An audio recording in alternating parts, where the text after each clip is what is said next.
Got to give it a year minimum. He can't quit. If you guys heard my story this morning, you absolutely can't quit. I know he's not a quitter by any stretch of the imagination. And I would ask you to share some of your story with us. Would you do that?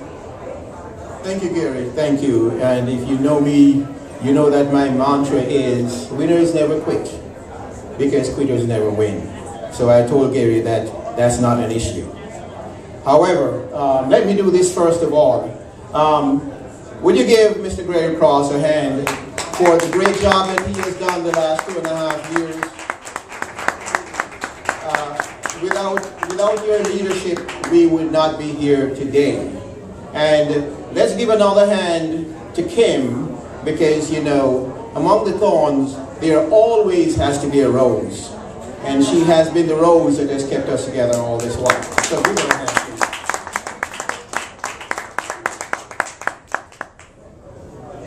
And before I get started, I would like for you to, first like to thank you all for coming out and supporting this event. A couple of weeks ago, Gary said, Jim, you know, things are going to change a little bit. I'm thinking of making some moves out. And I need to relinquish the presidency. So I want to see if you would be interested in taking over. Cautious as I am, because I always seem to have so much to do, I said, well, let me think about it. And I thought about it, and the more I thought about it, I realized, you know what? This is exactly what I've been working towards without knowing it. As a business consultant, as a coach, a retired person who is out there helping business owners, this was exactly what the doctor ordered for me. So I said, yeah, I'll do it. Of course, we had been planning this expo, and if you know the course of life and its pattern, then you know that things never go easy. But again, I said, winners never quit, and quitters never win. So but before that, he had asked me to speak on the American dream. As someone who has come here as an immigrant and has done well, share your story. So what I've done is to integrate my story, and I hope to tie that in with the story of the Home-Based Business Chamber. And the expectation is that you will get a nugget out of it that will make it well worth your time. What is your American dream? Let me put it another way. What is your dream? Do you have a dream? How can you ensure the fulfillment of your dream? Well, I'll tell you how. One way is to copy people who have been successful. Successful people usually have a formula for what they do. They never fly by the seat of their pants.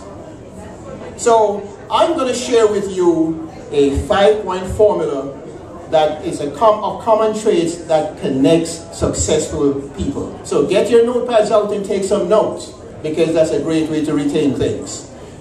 The first trait of successful people is what is called inspirational dissatisfaction. Inspirational dissatisfaction is when you have become so dissatisfied with the status quo, with what you're doing, that dissatisfaction motivates you to get out, and go do what you want to do. W. Clement Stone was a person that labeled that activity as this inspirational dissatisfaction. Now, looking back over my life, I now realize that I was practicing these traits without realizing that I was doing so. I'm the fourth of 6 children to very loving and nurturing parents, wonderful parents. I was fortunate enough to have been granted a scholarship by my government of Jamaica, and I chose to study engineering in England. Now, when I went back to Jamaica to take up my engineering position, 3 months in that job, I developed that disease, inspirational dissatisfaction. I realized that, no, this is not me. And then something happened that changed my life entirely.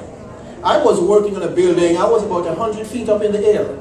And as I looked out, I saw a bright shining light coming down the road. Turned out to be the reflection of the sun on a brand new car.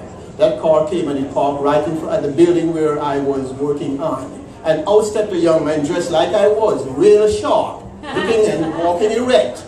So I hurried down, I had to meet this guy.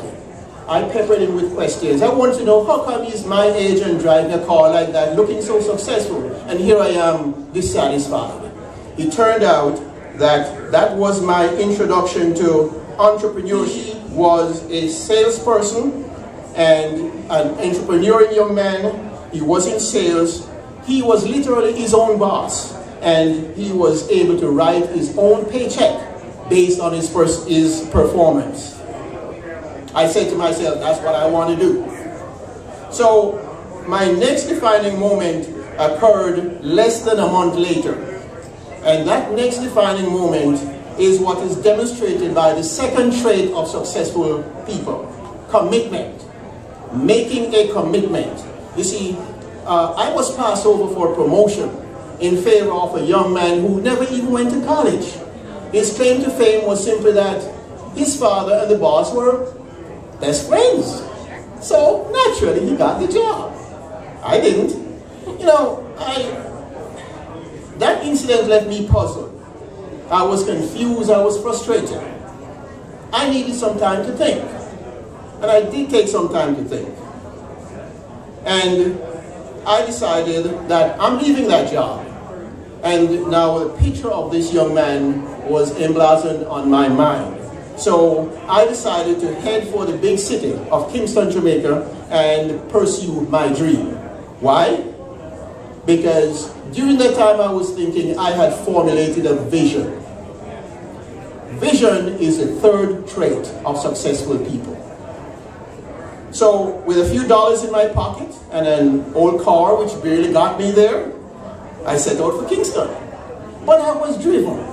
I was driven by that mental picture of myself walking down King Street, which is the Peachtree of Kingston. And I had my briefcase in hand, dressed in my nice suit, and you know, looking real professional. And I was going and I was calling on the merchants on that street. And that was a vision that drove me. Of course, when I got there, the first business opportunity that I latched onto was that of selling life insurance. In the worst territory of Kingston, Jamaica at that. But I had a vision and I was committed. And that experience developed a passion in me for that business because I saw the plight of these people and I was helping them. I was making a difference in their life. It turned out that in 6 months, I was promoted to a staff manager in that company.